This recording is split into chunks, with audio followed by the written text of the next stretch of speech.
case you don't know, I'm Jackie. And I'm Cheri. Okay. And we're going to talk about Serger Crochet specifically and some fun things on the Serger. So we're going to show you really quick kind of what we're looking at is look at how cute these witch hats are. Oh, this is so adorable. Isn't that fun? I love this. And I love that you use the metallic thread on this one.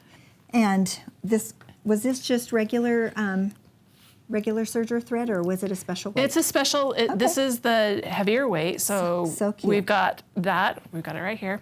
So there's the thread right there. Oh, so it's the glamour, look. yeah.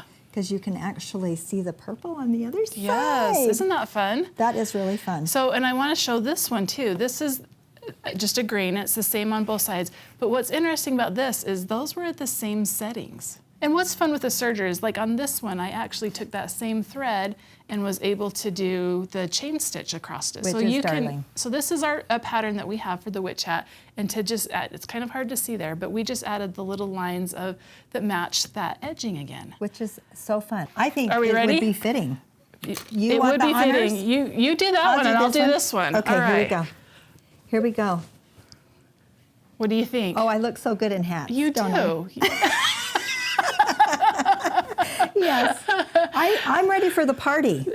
She's like going to the fiesta. Yes, that's how I feel. I feel it, for sure. This is so darling. Isn't it fun? Yes, so, I love this. And I love how the crochet. Do we want to try some? Yes, All I think right, we should let's go to the definitely machine. show. Yes, absolutely. All right, so we just have a couple of scraps here, and we have it set up so with our 3 thread wide, and we're just going to go here. We have our blade on, and we're just going to run it through.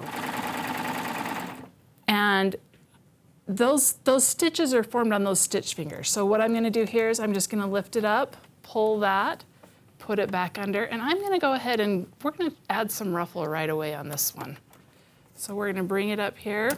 We're going to lock our blade, and then we are going to run it through again. And what we're looking for is we have the clear foot, and it's going to be so that that needle is just hitting the edge of our stitches. I love using the clear foot Yes. on this because you can actually see. And I Yes. agree with it. It's not very heavy, but I think it works really well because you can actually see where you're stitching. I tried it with a couple other feet, and I'm like, your results are not the same. So once you get to the end, pull it off, flip it over, and put it back through. And put that tail out of the way. That's so cute, and I love that. I love the variegated thread. We're gonna drop it down and ruffle this thing up. So I'm dropping it down to a 2.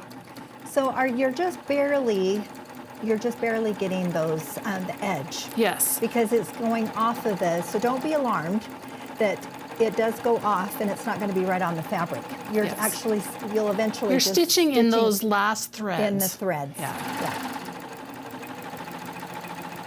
And I would definitely slow this down, because if you're going too fast and you get a little crazy, then it's a little bit harder to keep control. So it's so cute. Let's bring it back here, and you can I love this part, just kind of rub on there, and then you'll see all of those ruffles kind of sit back up. Look how fun. Yep. So there they are. I love that.